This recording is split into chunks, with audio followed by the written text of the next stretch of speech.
IIT JEE और NEET के लिए वेक्टर का काफ़ी इम्पोर्टेंस होता है। तो आइए यहाँ आज देखते हैं, कुछ वेक्टर के विषय में बात करते हैं जो जनरली आईआईटी जेईई और नीट के एग्जाम में ये कंसेप्ट इस्तेमाल होते हैं। तो आप यहाँ देख पा रहे हैं कि यह एक वेक्टर ए है और इस वेक्टर को अगर आप पैरेलली शिफ्ट करेंगे तो इसमें कोई चेंजिंग नहीं आएगा। ये है वेक्टर, इसका मैग्नीट्यूड और डायरेक्शन दिखाया गया है। अब अगर इस वेक्टर को पैरेलली शिफ्ट कर दिया जाए, इस तरह से अगर आप इसको पैरेलली शिफ्ट कर देंगे तो वेक्टर के मैग्नीट्यूड और डायरेक्शन में कोई चेंजिंग नहीं आएगी। ये फिजिक्स में डिफरेंट चैप्टर्स में क्वेश्चंस को सॉल्व करने में ये कंसेप्ट इस्तेमाल होता है। दूसरा जो है, अगर वेक्टर में आप माइनस से मल्टीप्लाई कर देंगे, इस तरह से माइनस ए वेक्टर अगर आपने लिखा तो वेक्टर जो है जस्ट अपोजिट हो जाता है।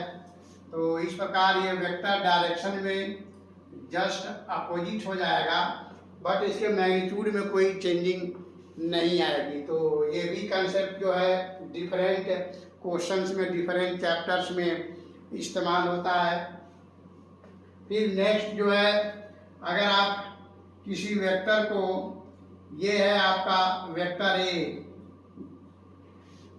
इस वेक्टर को अगर आप रोटेट करते हैं तो वेक्टर जो है चेंज हो जाएगा। तो आइए इसको रोटेट करते हैं। इस तरह से आपने रोटेट किया वेक्टर को, तो आप देख पा रहे हैं कि थीटा एंगल से आपने इसको रोटेट किया तो नया वेक्टर बी बन गया। इस प्रकार डायरेक्शन चेंज होने के कारण वेक्टर ए को रोटेट करने पर ये नया वेक्टर बी हो गया और दोनों वेक्टर आप आपस में बराबर नहीं होंगे। वेक्टर ए वेक्टर बी के बराबर नहीं है, बट मैग्नीट्यूड में वेक्टर ए वेक्टर बी के बराबर मैग्नीट्यूड में होगा। यानी दोनों वेक्टर का मैग्नीट्यूड आपस में बराबर होगा, बट वेक्टर फॉर्म में वेक्टर ए और वेक्टर बी आपस में बराबर नहीं होंगे। अब हम इस वेक्टर को थीटा डिग्री रोटेट करने पर वेक्टर में चेंजिंग कितना हुआ ये निकालने की कोशिश करेंगे, क्योंकि ये कंसेप्ट जो है डिफरेंट चैप्टर्स में, फिजिक्स में, आईआईटी जेईई और नीट के लिए क्वेश्चन सॉल्व करने में काम आता है। तो आइए देखते हैं कैसे इसको सॉल्व किया जाएगा। तो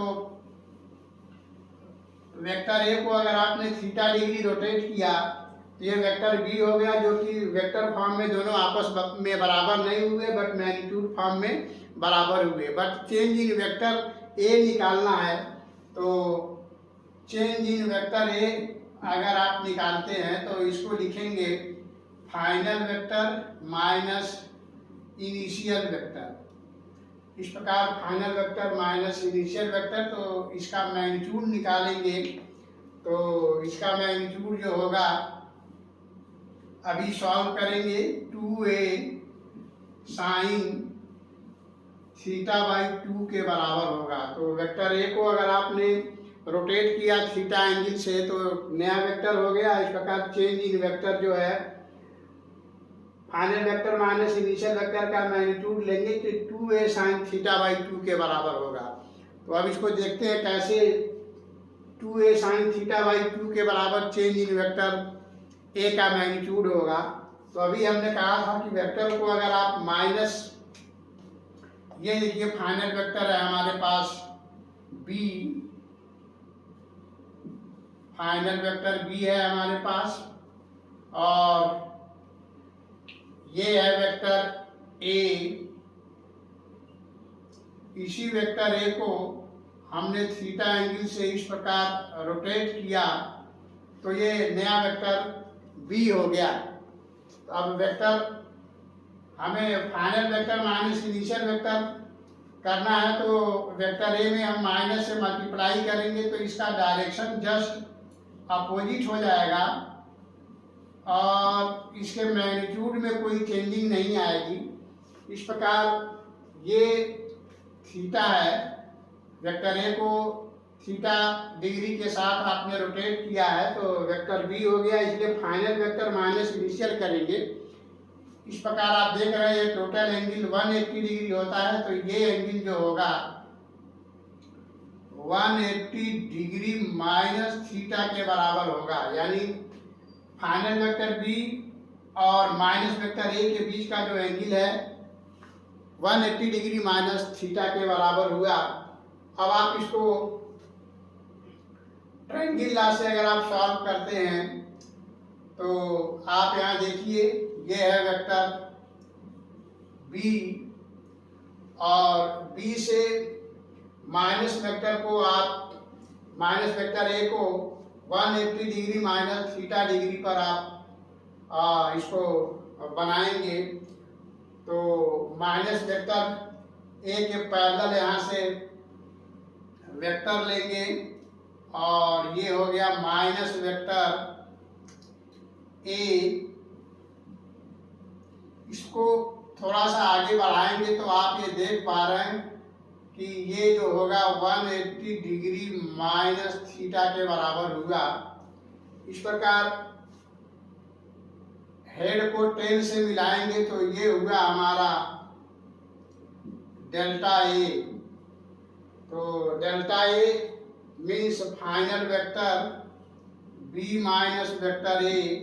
अब इसका हमें मैग्नीट्यूड निकालना है तो डेल्टा ए यानी चेंज इन वेक्टर का मैग्नीट्यूड निकालेंगे तो फाइनल वेक्टर माइनस वेक्टर ए का मॉड लेंगे तो इसको सॉल्व करेंगे तो ये बराबर हो जाएगा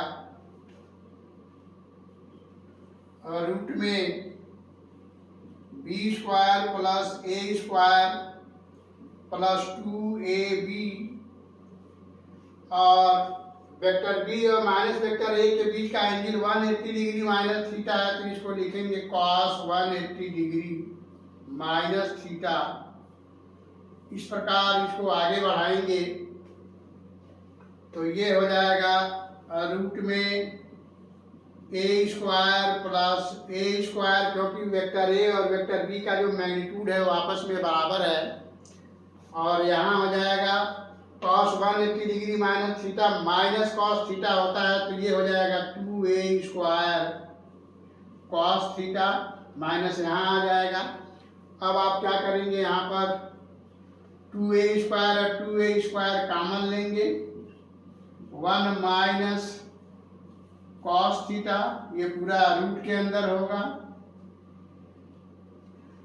अब आप जानते हैं 1 माइनस cos थीटा जो है 2 साइन स्क्वायर थीटा बाई 2 के बराबर होता है, तो यहाँ पर लिखेंगे 2a स्क्वायर और ये हो जाएगा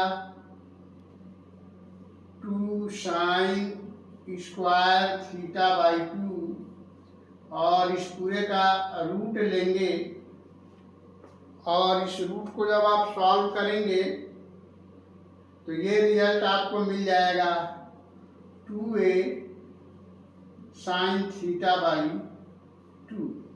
तो इस प्रकार चेंज इन वेक्टर, अगर वेक्टर ए को अगर आपने थीटा डिग्री रोटेट किया है तो चेंज इन वेक्टर का जो मैग्नीट्यूड है वो 2a साइन थीटा बाई 2 के बराबर हुआ, वो हमने यहाँ पर लिख रखा है। तो हम समझते हैं ये एक्सप्लेनेशन आपको समझ में आया होगा। अगर आप इसको पैरेललोग्राम मेथड से भी निकालना चाहते हैं तो पैरेललोग्राम मेथड से भी इसको सॉल्व कर सकते हैं। ये ट्रायंगल मेथड से किया हमने, पैरेललोग्राम मेथड से सॉल्व करेंगे तब भी ऐसे ही जो है रिजल्टेंट आएगा, केवल डायग्राम में अंतर आएगा। तो यहाँ से इसके पैरेललोग्राम मेथड से सॉल्व करने के लिए वेक्टर बी के एंड से माइनस वेक्टर ए के पैरेलल वेक्टर लेंगे तो ये इस तरह से हो जाएगा माइनस वेक्टर ए और इसके एंड से बी के पैरेलल वेक्टर लेंगे तो ये हो गया वेक्टर बी। अब डायगोनल को ऐसे मिलाएंगे तो ये हो जाएगा रिजल्टेंट चेंज इन वेक्टर, यानी वेक्टर ए में चेंज, और वेक्टर ए में जो चेंज है इसको आप इस तरह से final vector minus initial vector लिख सकते हैं। मैग्नीट्यूड लेंगे तो इस तरह से और फिर इसको सॉल्व करेंगे तो 2a साइन थीटा बाई 2 के बराबर आएगा। तो किसी वेक्टर को अगर आपने थीटा डिग्री से रोटेट किया है तो वेक्टर में जो चेंजिंग हुआ वो 2a साइन थीटा बाई 2 के बराबर हुआ। और ये कंसेप्ट जो है फिजिक्स में IIT JEE और नीट के लिए डिफरेंट चैप्टर्स में बहुत सारे क्वेश्चंस को सॉल्व करने में ये काम आता है। तो हम समझते हैं इसको आपने काफ़ी अच्छे से समझा होगा। तो फिर मिलते हैं नेक्स्ट वीडियो में किसी और क्वेश्चन के साथ। तब तक के लिए